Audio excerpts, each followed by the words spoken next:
Hi, this is Michael Cass with the Tennessean. Welcome to our Monday webcast on politics and government. Joining me today is my colleague Chaz Sisk, who covers state government. Chaz, last week was another exciting one at the state legislature as they start trying to wind things down for the year. Stacey Campfield, the senator from Knoxville, had a controversial bill to try to tie welfare payments to children's grades. That came to an end last week after a lot of talk. Can you talk a little bit about how that went down? Yeah, I mean, it was one of the, I guess, more dramatic protests that we've seen at the Capitol in quite some time. He was confronted by an 8-year-old girl as he went out of the, as he left the office of Ron Ramsey after a morning meeting that day. Trailed all the way through the corridors up to the Senate chamber. There was a choir of about 60 people there singing "Jesus Loves the Little Children" as they went into there.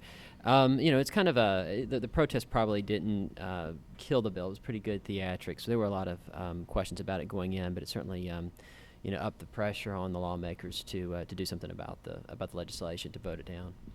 And so there were Republican senators who were coming out pretty Yeah, right. strongly against it in the end. Yeah, exactly. There was about a half dozen Republican senators who came out against it, including a couple who had supported it in committee. Ultimately, I think Campfield sensed the way the wind was blowing and asked to send it to a summer study committee rather than go forward with a vote on the floor. And so it looks like this may be something we'll be talking about again next year in some form or another. And maybe Jon Stewart will be talking about Yeah, it again. right. Yeah, absolutely. Yeah, Jon Stewart will be talking about it again, and just about everybody else out there. So definitely. So the speakers of both chambers have vowed to wrap up this session earlier than most years. Do you think this is the final week? Yeah, it's looking that way. There's always a chance that some last-minute issue could come up that'll push it into early next week. But the goal seems to be to finish on Thursday, and I think they're on track to do that. This would be the earliest time that they've adjourned, I believe, since 1990. And that was a year, actually, they started a little bit earlier, and they left to go campaign. So it's going to be an unusually short session, but I do think they're looking like they're going to wrap up this week.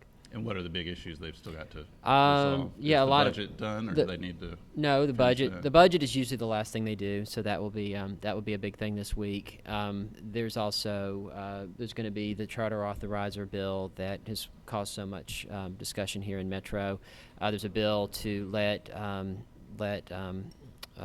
towns set up their own, cities set up their own school districts, which has been banned, I believe, since the mid-1990s.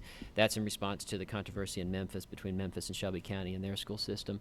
A lot of other things like that out there. It's going to be a pretty busy week for them, but they've got a lot of most things are at the end of the committee session, so it's just a matter of voting them up and down on the Senate and the House floor. So they're probably gonna finish this week, unless, like I said, something unusual pops up. So I think over in your beat, we had a little bit of news on this mass transit project along West End through the downtown. Can you tell us a little bit more about that? Sure. So last week, Mayor Carl Dean unveiled a new name for the bus rapid transit line that would go from 5 Points over in East Nashville out to the White Bridge Road area. It's been called the East-West Connector, which was a logical name, but probably not that exciting. So the new name is the AMP, which obviously has a Music City tie, so I guess that's now what people will call this.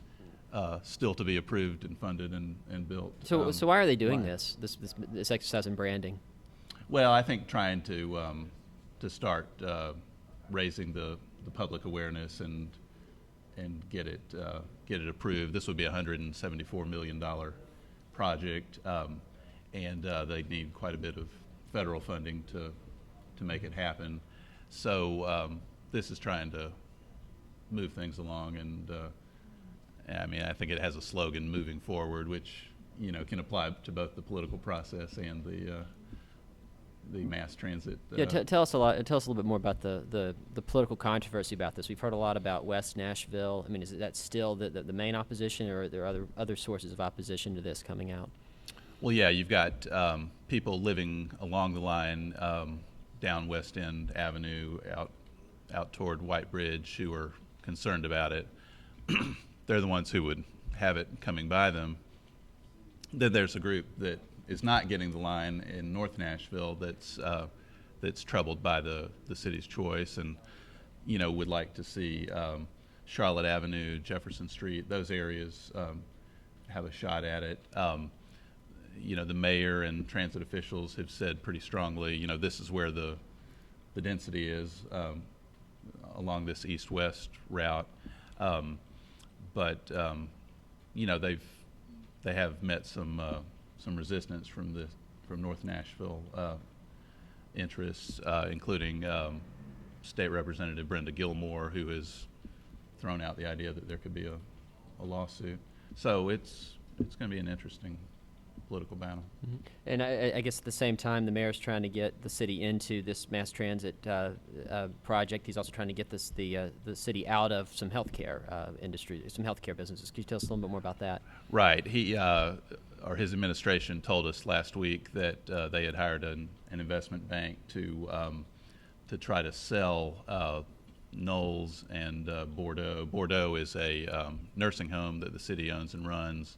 Knowles is an assisted living and adult daycare facility.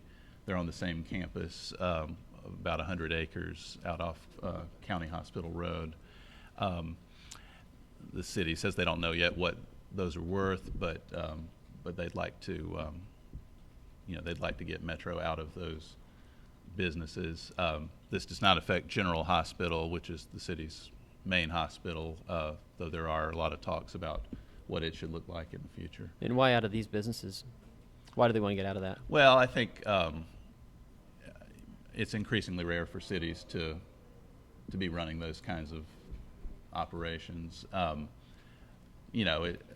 Nursing homes are typically and assisted living are typically a private sector concern, and so with about $11 million a year going in subsidies toward those operations, I think the mayor's just looking for a way to save some money and move on from those. Yeah, and maybe make a little bit too, I guess I would think on selling the real estate. If they can sell them. I was just talking to someone who was saying, whoever thinks about buying these is going to have to know the politics of all this. So that'll be another interesting discussion.